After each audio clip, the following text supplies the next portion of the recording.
Est-ce que ça ne viendra pas justement amplifier les sentiments que Aqua a pour elle? Oula, oula, oula, oula, oula. Ça paraissait évident. Ça paraissait très évident. Mais à ce point-là quand même, est-ce que ça y est, on a découvert enfin le point faible de Aqua? Salut les potes, on se retrouve aujourd'hui pour la revue de l'épisode 7 de Oshinoko. Ça vous attend, c'est parti.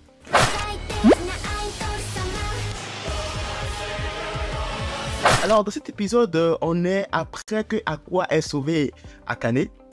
Donc là, du coup, elle se retrouve à la police et tout, voilà. Elle fait sa déclaration et tu vois encore à quel point cette scène-là est triste. Parce que c'est un moment qui lui demande pourquoi tu ne m'as jamais rien dit, pourquoi est-ce que tu m'as jamais parlé. Et elle dit non, je ne voulais pas t'inquiéter et tout. Et le fait juste de la voir essayer de reprendre ses esprits, franchement, c'était une scène poignante à regarder, c'était vraiment difficile à suivre. On découvre aussi à quel point les membres de ce casting-là en fait sont solidaires parce que eux tous sont venus voir Akane. De même, la fille qui est venue la gifler limite en mode pourquoi t'as fait ça, pourquoi tu m'as rien dit, pourquoi t'as pas parlé, si ça. Et c'était de là tous ensemble et tout. C'était vraiment beau à voir, c'était vraiment beau de voir ce soutien-là entre ces membres de casting-là, de se dire qu'en fait la rivalité ce n'est qu'à l'écran et en dehors de l'écran ils sont juste des personnes normales qui s'aiment, qui s'admirent et qui se serrent les coudes. Franchement, c'était ultra bien. Aqua qui vient un peu casser le vibe en disant voilà, écoute, c'est arrivé maintenant, c'est à toi de voir ce que tu veux, quitter le show. Parce que ce serait vraiment la décision la plus raisonnable, en vrai. Quitter le show. Est-ce que c'est ce que tu veux ou pas? Ah, mais ce mec-là, en fait, il s'en fout du moment. Hein. Il vient juste dire ce qu'il a à dire directement et sans arrière-pensée. Et donc là, il y a Akane qui lui dit écoute, non, pas vraiment, genre, j'ai pas envie. Genre, je sais que ça va être difficile, mais genre, je vais quand même rester là, tu vois. Aqua donc va décider de montrer aux yeux de l'internet en fait le véritable visage d'Akane. Mais comment faire? Dans ce genre de show, l'internet ne fait que voir en fait ce que la production leur montre, ce que la production filme, ce que la production veut leur montrer. Donc tu sais facilement avec des montages et tout, tu peux faire passer un saint en démon. C'est très facile. Et donc Aqua, ce qu'il va faire, c'est qu'il va renverser la vapeur pour maintenant montrer au monde le vrai visage de Akane en fait, celui qu'on ne voit pas sous les écrans. Genre le behind the scenes, si on peut dire ça comme ça. Donc là, en fait, ils mettent tout en place. T'as Aqua qui va aller soudoyer un des mecs de la prod pour lui dire voilà, j'ai besoin des vidéos behind the scenes pour pouvoir faire éclater la vérité au grand jour sur la véritable nature de Akane. Et là, t'as le mec qui lui fait comprendre que voilà, il ne peut pas la donner, tu vois, il peut pas la donner parce que si ça. Et là, Aqua va jouer avec lui émotionnellement. Il va lui dire mais attends, mais sérieux là, mec, tu veux pas m'aider à permettre qu'une jeune fille soit innocentée en griffe? Sérieux?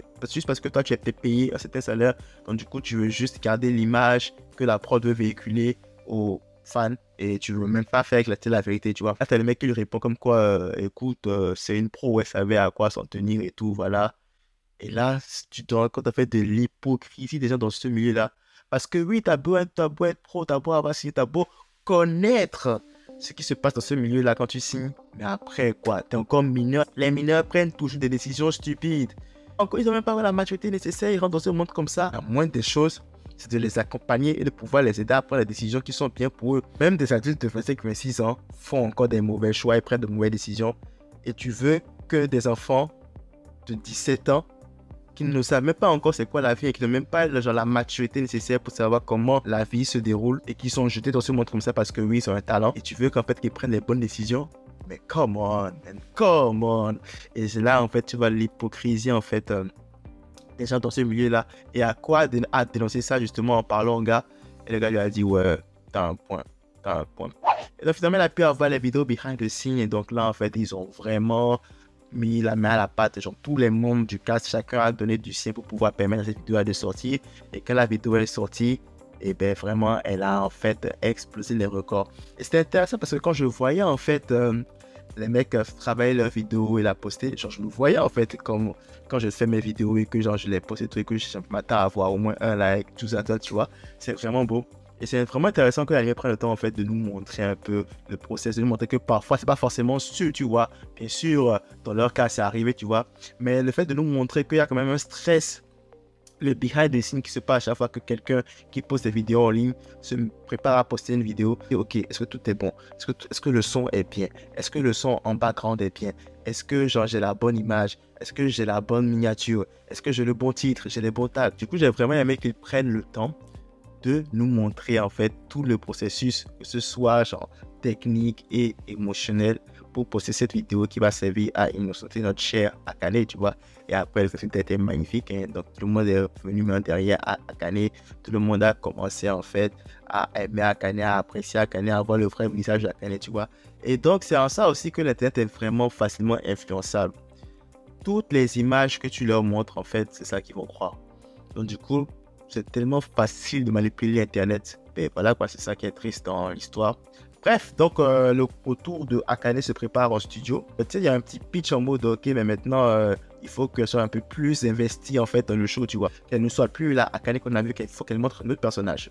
Et du coup, il y a une qui propose en fait, écoute, vas-y, pourquoi est-ce que tu n'essaierais pas dans les prochains épisodes d'essayer de plaire à Aqua? Ben, on dit Aqua, ok, c'est quoi ton style de fille?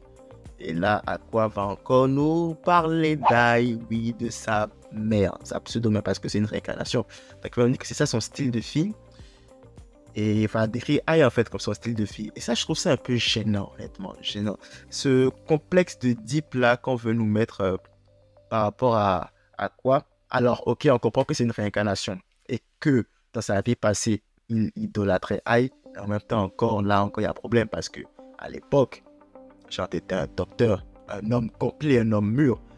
Et quand tu l'as rencontré, c'était qu'un enfant. Et donc, c'est ça qui est assez bizarre. Genre, ok, d'accord, mais tu idolâtrais ta mère parce qu'elle est talentueuse. Oui, mais de là à dire qu'en fait, c'est parce que de ta vie passée, en fait, tu étais, genre, c'était ton idole. Tu étais limite presque amoureux alors qu'elle avait jusque 16 ans. Ça passe pas. Et puis, le fait de transposer ça maintenant, en mode, oui, j'idolâtre ma mère. Ma mère, c'est vraiment la seule femme que j'ai vraiment aimée. J'attends tous les sens du terme, en fait. Bref, tout ça pour dire qu'en fait, c'est tout ça sombre et très gênant encore que on vienne nous mettre en mode le personnage, sa seule faiblesse finalement, c'est cette relation-là, c'est cette admiration qu'il a pour sa mère. Vite faire rebondir sur un détail qui sera important pour la fin de l'épisode, c'est qu'à un moment donné, tu avais Kana en fait qui se réjouissait un peu. Parce que se disait que oui, Akane a une dépression, donc Akane sera hors de la scène. Puis au début, on comprenait pas trop, on la trouvait vraiment un peu genre mauvaise, sadique un peu. Ce qu'on n'avait pas compris, c'est que Kana, en fait, elle avait vu à quel point Akane est talentueuse. Elle avait vu à quel point Akane pourrait être une menace si jamais, en fait, elle venait à exercer dans son domaine de prédilection, ce qui est théâtre et genre acting, mais c'est un génie et on le verra. Parce que du coup, oui, Akane a décidé de commencer à étudier le comportement de Ai. Elle a étudié tous les détails comportementaux de Ai. Elle a vu tout, en fait, pourquoi elle agit comme ça, qu'est-ce qui a fait qu'elle agit comme ça, ok. Maintenant, en fait, pourquoi ça a conduit à ça. En fait, elle a tout étudié. Et là, à la fin de l'épisode, quand le gars a dit action, elle s'est transformée en Ai. Donc, c'était incroyable. Déjà, la mise en scène, c'était juste génial. Et là, surtout, en fait, le visage de Aqua. Aqua n'en revenait pas. C'est comme si Aqua avait vu un fantôme, limite comme si Aqua voyait Ai devant lui. Et en fait, Aqua était déboussolé. Et c'était juste très bien parce que pour la première fois, on va voir Aqua en fait qui perd ses moyens. On va voir un Aqua en fait qui va laisser tomber ce masque-là de personne calculateur, froide et manipulatrice. On va enfin maintenant voir un Aqua sensible, un Aqua à qui sa mère manque.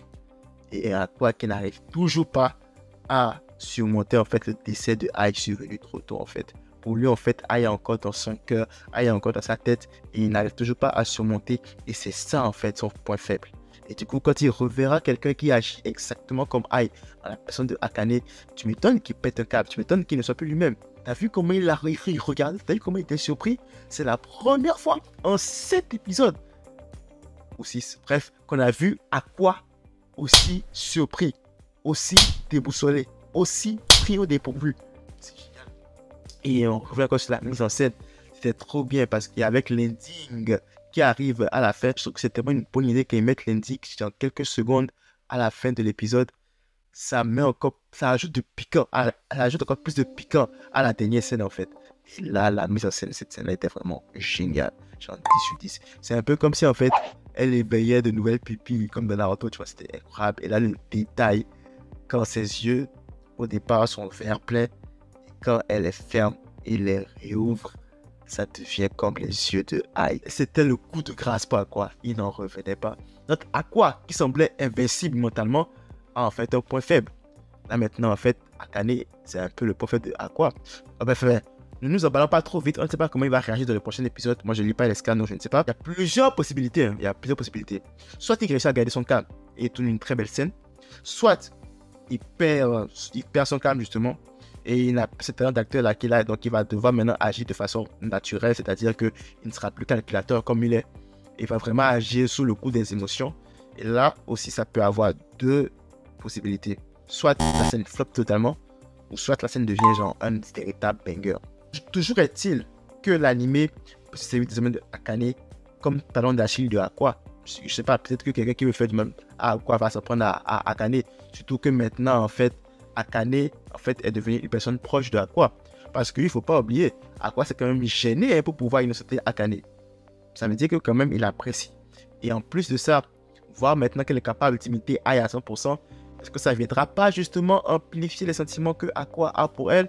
Bref, tellement de questions.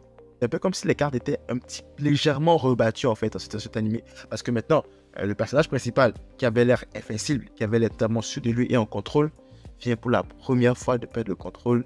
Ce sera intéressant de voir en fait ce qui va se passer à partir de là. Voilà, c'est toute cette petite revue de l'épisode 7 de Oshinoko. Très très bon épisode, hein. Franchement j'ai grave kiffé. Si t'aimes la revue, n'hésite pas à liker, ça fait toujours plaisir. Si t'es pas encore abonné, en même temps c'est encore plus plaisir. Max de like, max de partage, on se retrouve très très pour de nouvelles vidéos. D'ici là, prenez tout soin de vous et de vos proches. C'est tout pour moi, à la prochaine.